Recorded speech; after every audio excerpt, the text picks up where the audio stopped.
sudah menjadi kewajiban kita untuk mengendalikan identitas hakiki anak-anak muda kita, agar mereka tidak terombang-ambing oleh arus budaya yang dapat merusak jiwa dan raga. Maka dari itu, ketika pemuda disatukan dengan masjid, dapat membentuk suatu yang luar biasa.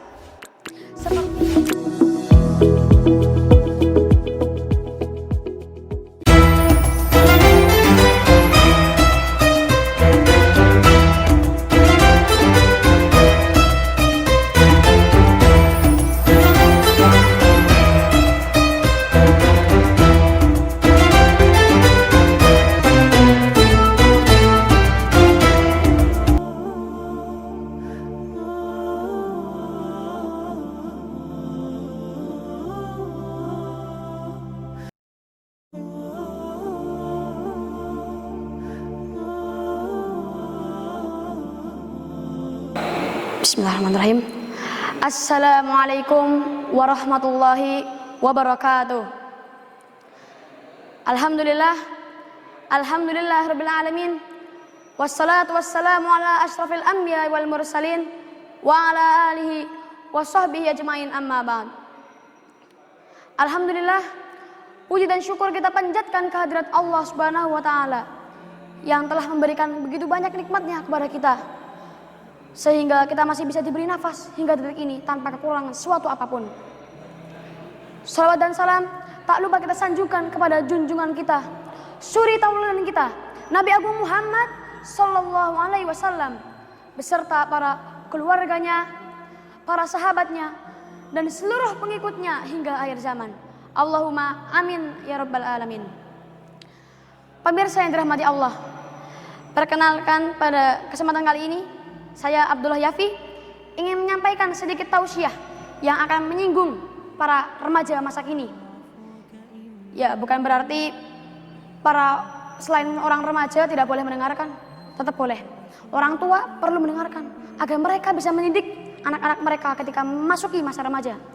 Yang anak-anak juga iya, agar mereka tidak tersesat ketika memasuki masa-masa remaja.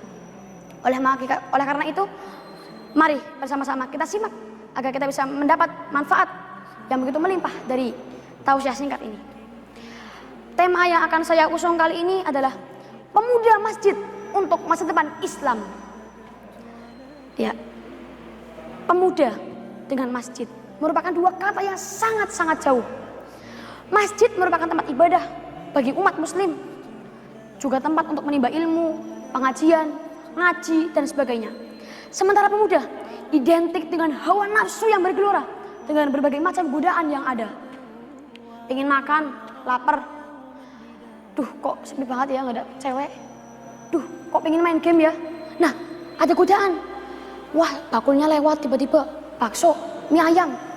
Lagi bayangin perempuan, tiba-tiba perempuan cantik lewat. Lagi bayangin pengen main HP, tiba-tiba ada HP geletak di atas meja. Nah ini, nafsunya bergelora, godaannya juga ada. Inilah tantangan pemuda masa kini.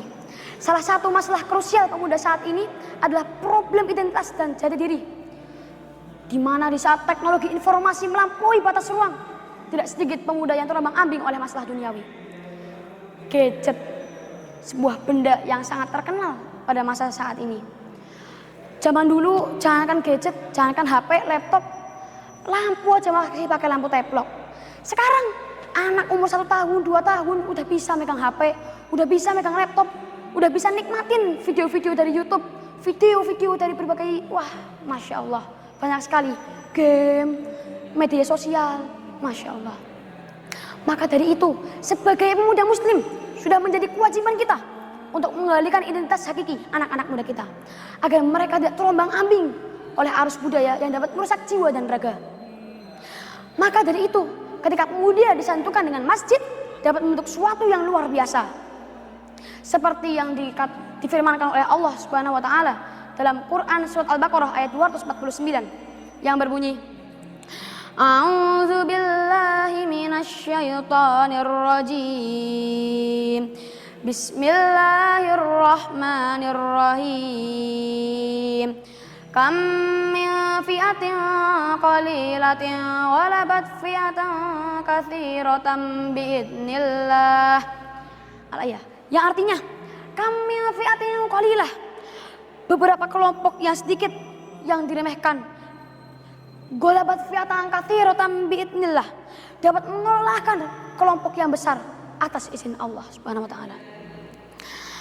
Maka dari itu, pemuda perlu disatukan dengan masjid. Karena pemuda saat ini ibaratkan lidi-lidi yang lemah. Sekali langsung patah. Tapi ketika mereka disatukan, lalu diikat dengan tali yang kuat yang sudah terorganisasi penuh dengan penempaan fisik, mental, dan iman, maka dapat membentuk suatu golongan yang susah dikalahkan oleh musuh Allah. Pada zaman Rasulullah, kita mengenal berbagai banyak pemuda yang sudah dikenal oleh dunia Islam. Antara lain ada Anas bin Malik, Zaid bin Thabit, dan masih banyak lagi. Masuk menjauh dari zaman Rasulullah ada Muhammad Al-Fatih, penakluk Konstantinopel yang masih berusia sangat muda. Ini bisa kita jadikan sebagai panutan. Bayangkan, seorang panglima perang berumur sekitar 20 tahun, 21, 22, belum sampai 30, sudah bisa menghancurkan benteng negara kota yang paling kuat pada masa itu. Romawi, Bizantium, Konstantinopel ditaklukkan oleh pemuda. Masya Allah. Rasulullah pernah bersabda yang diriwayatkan oleh Abu Hurairah, yang artinya 7 golongan yang akan dinaungi oleh Allah Subhanahu wa taala pada hari akhir nanti, salah satunya adalah syabun nasya'a bi ibadatillah. Syabun nasya'a bi ibadatillah. Pemuda yang hidupnya tumbuh dengan masjid, hidup di lingkungan masjid, dekat dengan masjid hatinya. Maka dari itu, sebagai pemuda, rajinlah ke masjid, rajinlah ke masjid. Enggak cuma sholat 5 waktu, habis itu langsung lari, mainan. Enggak. Sholat, datang, sholat sunnah, sholat rawatib, sholat tahiyatul masjid. Habis itu ikut sholat wajib. Selesai itu sholat sunnah, zikir, doa, jangan langsung lari. Habis itu kalau ada pengajian, ya bolehlah kita ikut agar mendapat begitu banyak manfaat dari pengajian. Oleh sebab itu, pemuda perlu menyatukan sebuah diri dalam sebuah organisasi. Contohnya remaja masjid, OSIS, dan masih banyak lagi. Saat ini mungkin masih SMP, SMA, kuliah. Namun 10-12 tahun kemudian, pemuda akan menjadi orang yang luar biasa. Bisa jadi bisnismen, pegawai, advokat, terus anggota DPR. Namun itu bajunya saja, profesi. Namun hatinya, spiritnya adalah masjid. Mau apapun profesinya, kalau hatinya sudah masjid, insya Allah akan diberkahi oleh Allah Subhanahu wa taala. Terspesial untuk para pemuda, bagaimanakah cara kita mendapatkan bisnis yang dapat dirahmati, yang dapat diberkahi oleh Allah? Jawabannya ada dalam Quran surat As-Saff ayat 10. Bismillahirrahmanirrahim. Tu'minuna billah. Berimanlah kalian kepada Allah. Wa tujahiduna fi sabilillah. Dan berjihadlah di jalannya. Li amwalikum, dengan hartamu dan nyawamu. Wa anfusikum. Ketiga hal ini bukanlah hal yang mudah. Harus ditempa sejak kecil, diberi pengetahuan sejak masih kecil. Saat remaja ditempa fisiknya, imannya, diajak ke masjid, diajak berkuda, diajak memanah, diajak berenang, dan olahraga fisik lainnya. Karena ini bukan proses yang instan.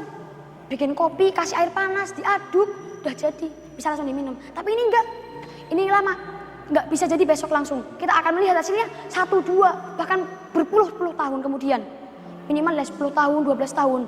Insya Allah pemuda akan menjadi orang yang hebat, orang yang besar, yang dapat menggentarkan musuh-musuh Allah. Masya Allah. Maka dari itu, marilah kita bersama-sama membangun masjid dengan mengisikan para pemuda, memasukkan para pemuda ke dalam masjid. Masjid jangan isinya cuma orang-orang tua saja. Pemuda ini yang menjadi sumber serangan kaum umat muslim. Pemirsa yang dirahmati Allah, proses ini adalah proses yang panjang dan kita akan melihat hasilnya di masa depan. Dunia ini hanya sementara, ibarat kita sedang menyeberang jalan, menyeberang sungai dan bergegas sampai tepinya. Demikian yang dapat saya sampaikan, kurang lebihnya mohon maaf. Masuk-masuk, tangan kejepit, terbang ke awan, tertiup angin. Yuk teman, ramaikan masjid agar masa depan lebih terjamin. Ilaliko, wabillahi taufiq walhidayah, waridha wa inayah. Wassalamualaikum warahmatullahi wabarakatuh.